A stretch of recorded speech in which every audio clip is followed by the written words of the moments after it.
Students. My name is Ogokibi, your economics teacher. Good to have you on this platform.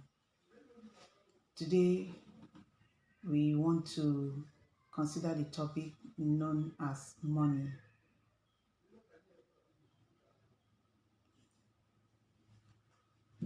The objective of the lessons are, by the end of the lesson, the students will be able to define money, explain types of money, list the functions of money,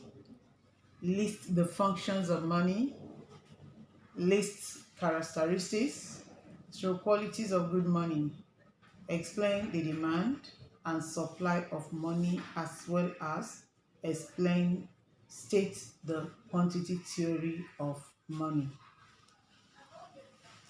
What is money?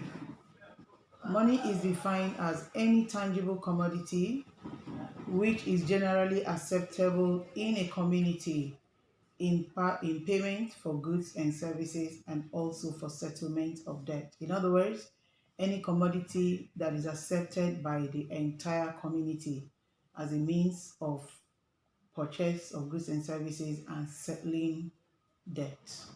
Types of money. We have several types of money. We have coin money, we have paper money. The first one, coin, is simply money in form of metal. So it's money is a form of metal that defines the amount and the weight and is stamped by the central authority. For example, the Central Bank of Nigeria is responsible for that, and it is being issued as a type of money in the country. The next one is paper money. I'm sure we're all used to paper money like 1 naira, 10 naira, 50 naira, 100 naira. It is money in paper form, which is issued by the central bank with amounts printed on it, which is also backed up by gold or government securities. For example, this is an example of paper money. The next one is banknotes.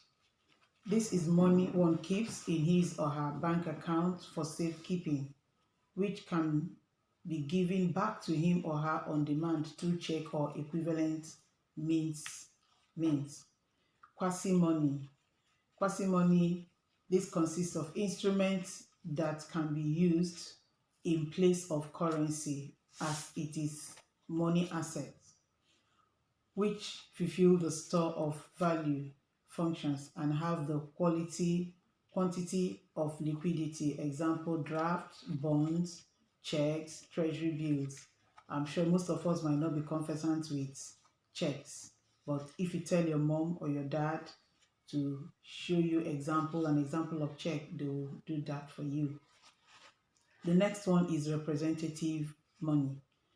In this cashless policy, people don't carry cash around. You see people with credit card, ATM. So that's an example of representative money.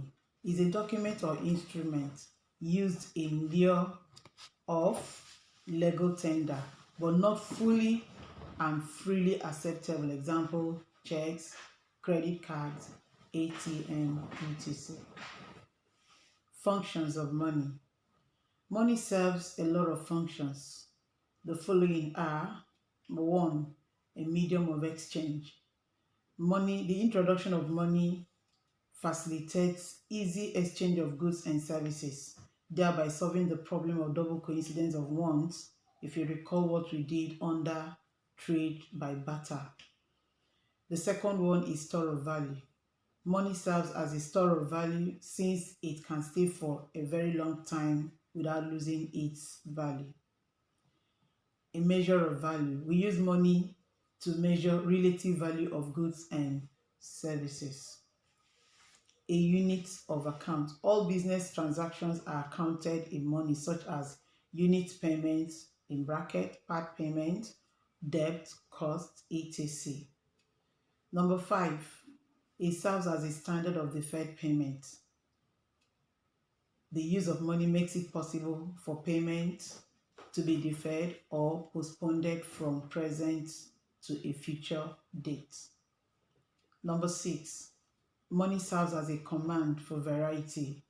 With the help of money, one can afford to buy several items at a particular time.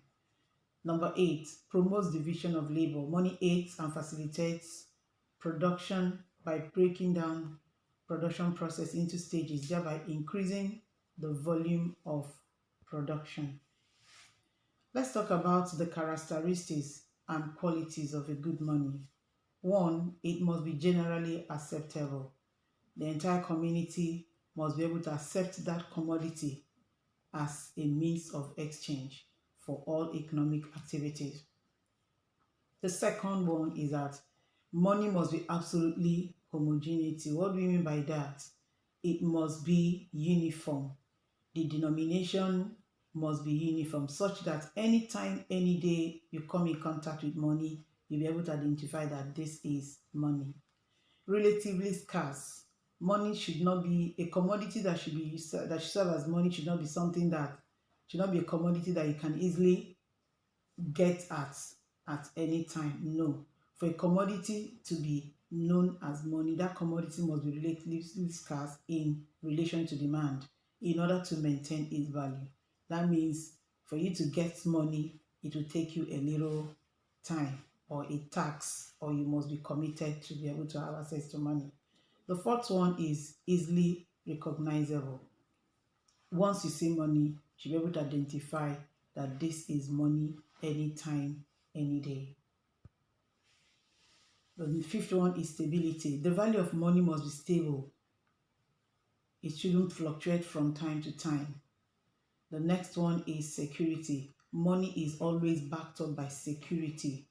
If there is no security backing money, then you see counterfeits here and there. Number 7, no intrinsic value. Any commodity that is used as money should have little or no value on itself as opposed to its value of exchange. Number 8 is durability. Number 9 is portability. And the last but not the least is divisibility. Let's look at demand for money. I'm sure in SS1 we treated demand, we're taught demand. And somebody might be thinking that demand for money simply means making a request for money or to ask for money. No. Demand for money refers to desire to hold money. That is, to keep one's resources or wealth in liquid form rather than investing it. Money has a derived demand. What do we mean by derived demand? Derived demand simply means that money is demanded not for its own use, but for further production of goods and services. Its demand is different from the demand for other commodities because money is not required for its own sake unlike other commodities. Let's consider the motive for holding money. 1, for transaction purposes. People keep money for their day-to-day transaction, that is, for purchasing their daily requirements such as food, clothing, making payments for taxi fares, etc. The amount of money held depends on the level of one's income. The higher the income, the more money held, but the lower the income, the less the money held.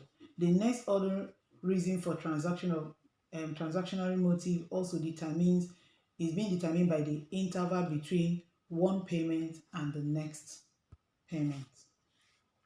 Let's consider precautionary motive. People keep money with them so as to be able to meet up with unforeseen events such as ill health, accident, unexpected visitor, and other unforeseen circumstances, etc. The level of income also held is also being influenced by the amount of cash balance which is kept. The last but not the least, as regards to the motive for keeping money, is a speculative motive. The speculative motive for holding money relates to people's desire to hold money for the purpose of taking full advantage of investment opportunities in the future. It is also for future expectation in the price fall of a commodity. Let's talk about supply of money.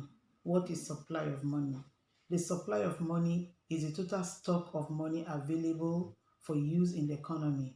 It consists of two major items. They are: one, currency in form of banknotes and coins circulating outside the banking system. What do you mean by that? That means the amount of money that is being passed from one hand to the other, be it naira, be it note, be it coin, that moves from one hand to the other. Then the next one is bank deposit in current accounts, which are withdrawable by checks. So the money left in the account, which can be withdrawn at a particular time, is what we refer to as bank deposit. Note, the supply of money is determined by the amount of currency put into circulation by the central bank and the credit banks. So what do you mean by amount of money in circulation? Is referred to as velocity of money. I'm sure you must have come in contact with the word velocity of money. Velocity of money simply means the amount of money in circulation by the central bank or any other authority in charge of circulating money in the economy. Let's look at the quantity theory of money. What is quantity theory of money all about? The quantity theory of money is one of the theories that try to explain what happens when there is an imbalance between the demand for money, that is the household and firm, and the supply of money to these economic units. The theory explains that if they hold more money than they require, that is, there is an excess supply of money over demand, they will spend the surplus of currency, they will spend the surplus on currently produced goods and services. This will increase the price level. On the other hand, if they hold less money than they require, that is, there is an excess demand over supply, they will try to build up their cash balance by reducing their expenditure on goods and services. This will reduce the price level. The quantity theory of money therefore explains the effect of disequilibrium on demand, disequilibrium of demand and supply of money on goods and services.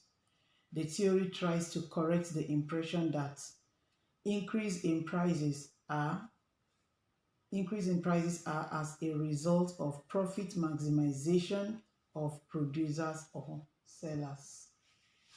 Mathematically, the supply of money is represented as MV is equal to PT, where M is represents supply of money, V represents velocity of circulation of money, P represents price level, while T represents the quantity of goods and services. Having come to the end of the lesson, you'll recall that when I mentioned the qualities of good money, I did not explain durability, portability, and divisibility. So, your assignment at the end of this lesson is to write short notes on the following qualities of money: durability, portability, and divisibility. Thank you, students, for giving me your time. See you some other time.